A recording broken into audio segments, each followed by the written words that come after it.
Hello everyone, কেমন আছো তোমরা সবাই? আশা করছি তোমরা সবাই খুব ভালো আছো। আমিও কিন্তু খুব ভালো আছি। তো আজ রথের দিন কি করব ভেবে পাচ্ছিলাম না। তাই বিকালবেলা একটুখানি সবাই মিলে রেডি হয়ে নিয়েছিলাম। রেডি হওয়ার পর আমরা রাস্তায় যাওয়ার প্ল্যান করেছিলাম, কারণ আমাদের পাশে একটা পাড়া আছে। তো পাশের পাড়া থেকে বড় রথ বেরোয়, যার জন্য আমরা সবাই মিলে রেডি হয়ে রাস্তার দিকে যাচ্ছিলাম। তো এখানে সবাই মিলে একটুখানি আমরা চিল করছিলাম বাচ্চারা মিলে।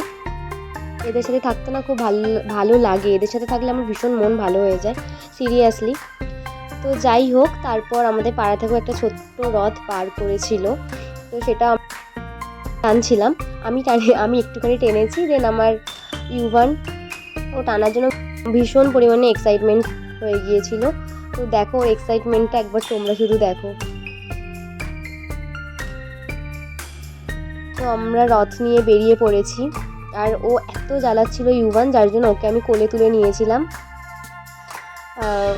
আর জানো তো, রথের দিন আমার শরীরটা আবার খারাপ হয়ে গিয়েছিলো। কিছুদিন আগেই, মানে কয়েক সপ্তাহ আগেই বলতে পারো, আমার সর্দি কাশি হয়েছিল। দেন আবার 2 সপ্তাহ পর আমার ভীষণ পরিমাণে শরীর খারাপ, সর্দি কাশি তো আছেই তার সাথে।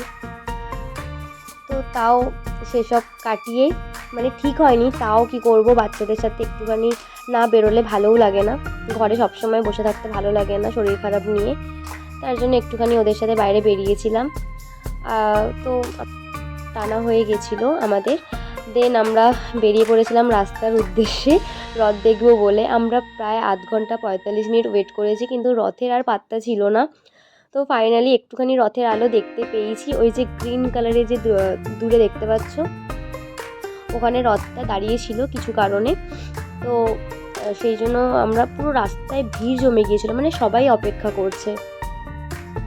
তো শেষমেশ অনেক কষ্টে আমরা রথ দেখতে পেরেছি। ফাইনালি আমাদের কাছে রথ এসে পৌঁছেছে।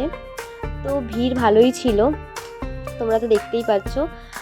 এত ভিড় ছিল কি আমি মানে ভাবতে পারিনি যে রথের দড়ি ধরতে পারবো, কিন্তু তাও ধরতে পেরেছি রথের দড়ি। তো যাই হোক, এটা একটা খুশির ব্যাপার। তোমরা একটুখানি জগন্নাথের দর্শন করে নাও।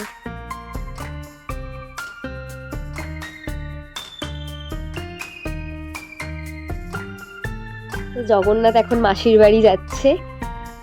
তিনিও এখন খুব আনন্দে আছে, যেহেতু মাসির বাড়ি যাচ্ছেন বলে কথা।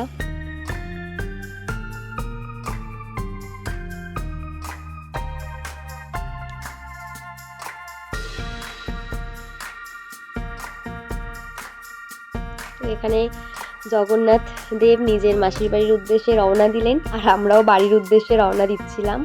তখনই দেখি কি আমাদের ইউব এখন জেঠুর সাথে গাড়িতে বসে প্রসাদ খাচ্ছে। ওর তো যাই হোক, আমি তারপর বাড়ি চলে এসেছিলাম। সন্ধ্যাবেলা একটু গরম গরম আদা দিয়ে দুধ চা করে নিয়েছিলাম, তো সেটাই খেয়ে নিয়েছি। তো খাওয়ার পর রথেতে তো জিলিপি আর পাঁপড় ভাজা মাস্ট। তো সবাই মিলে একটু জিলিপি খেলাম। আর এখানে দেখো, ওরা জিলিপি খাচ্ছে, ওদের মুখের হাসিটা দেখো জিলিপি খাওয়ার। আর ওই কুচকেটাকে দেখো, বিচ্ছু 1 নম্বরে।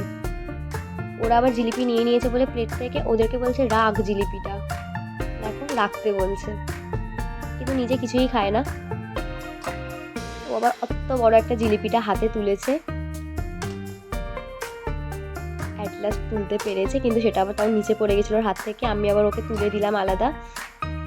তো সেটা খেতে খেতে ও চলে গেছে। আর দেখো, অত বড় জিলিপি নিয়েছে, কিন্তু খেয়েছে, বিশ্বাস করো, এইটুখানি মাত্র, যতটা ওর হাতে দেখতে পাচ্ছে, জানি না দেখতে পাচ্ছে কিনা, ওইটুখানিই খেয়েছে। আর এনারাও এখানে মজা করতে করতে খাচ্ছিলেন। আর আমি সন্ধ্যাবেলা একটুখানি পায়েস খেয়ে নিয়েছিলাম। দেন এখানেই আমাদের খাওয়া দাওয়া কমপ্লিট সন্ধেবেলার।